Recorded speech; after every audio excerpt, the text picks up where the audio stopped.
Today we are going to be reading a Franklin book.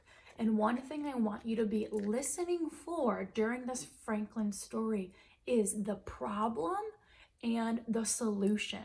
And the problem of a story is something that goes wrong. It's something that Franklin is going to need to fix. It's going to be something maybe bad that happens, or maybe a mistake that he's made that he's going to need to fix. And the solution is how Franklin fixes that problem, or how he solves that problem. So those are two things I'm going to want you to be listening for. And this one is Franklin is messy. Franklin could count forwards and backwards. He could zip zippers and button buttons. He could tie his shoes and count by twos. But Franklin was so messy that he could hardly ever find his things, even special things. One day, Franklin searched for his sword. It was special because he made it himself from cardboard and wood and string. Franklin needed it to play knights in armor with his friends. He looked all over. He found a bag of marbles he thought he had lost. He found a brown apple core. He found his favorite baseball hat, but he couldn't find his sword. "Have you seen my sword?" Franklin asked his mother. Franklin's mother looked around his room. She shook her head.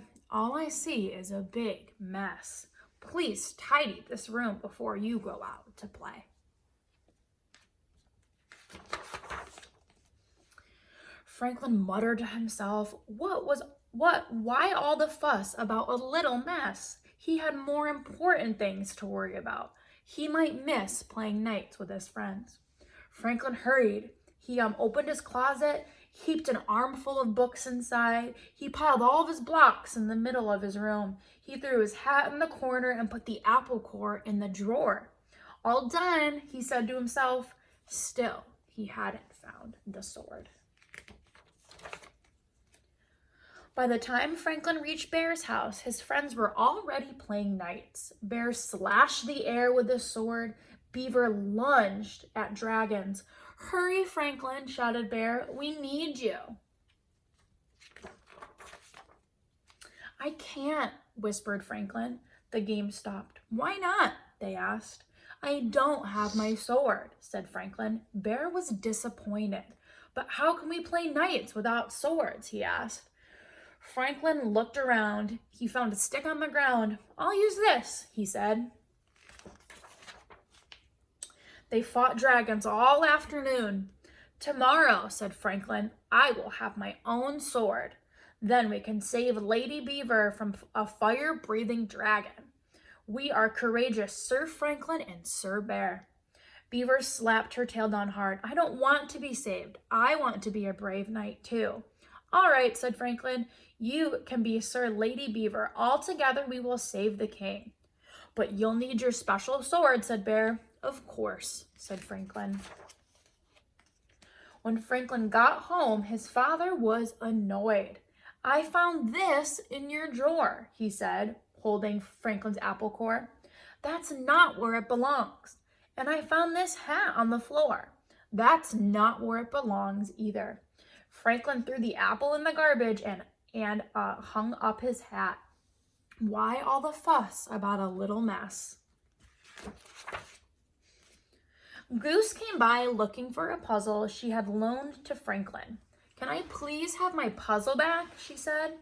Franklin looked. His room was such a mess that he couldn't see the puzzle among the books and the crayons and the blocks. "Maybe it's in my closet," said Franklin. Franklin opened the closet door. It was messy in there, too. He stepped inside. Crunch!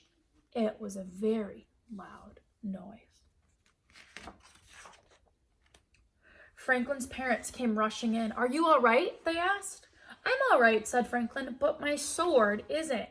He held up the shattered pieces. "What a mess," Franklin said sadly. "Maybe you need more places to put your things," said Franklin's mother. They found boxes in the basement. They painted them and named them.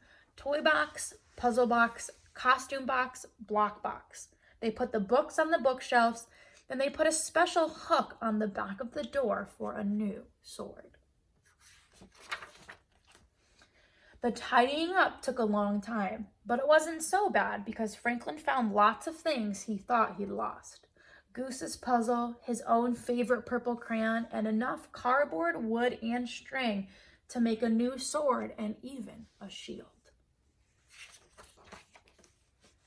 The next morning, Franklin dressed in full armor. He was especially proud of his new shield. It said, "Sir Franklin, loyal and brave." "Sir Franklin," said his mother, "I think you forgot something." Franklin's mother whispered in his ear. Franklin smiled, took a crayon, and added 2 more words to his shield. "Sir Franklin, loyal and brave and neat." The end.